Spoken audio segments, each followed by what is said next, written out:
Only Jesus can save you and me.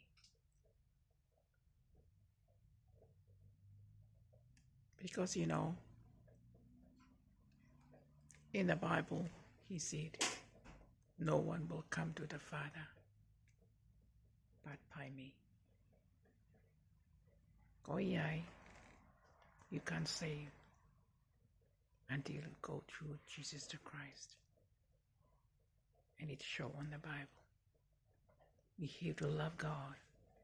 We have to love God. And through him, we can be saved. There's no way out until we love God. And hopefully you love him, because he's the best thing that ever happened to me. I ask you, please love God and Jesus, because we can go to heaven if you love God and Jesus. Thank you so much, and God bless you. Thank you. Thank you for the subscribers and all the viewers. Thank you. Comment, say something about God and how much you love him. Amen and amen.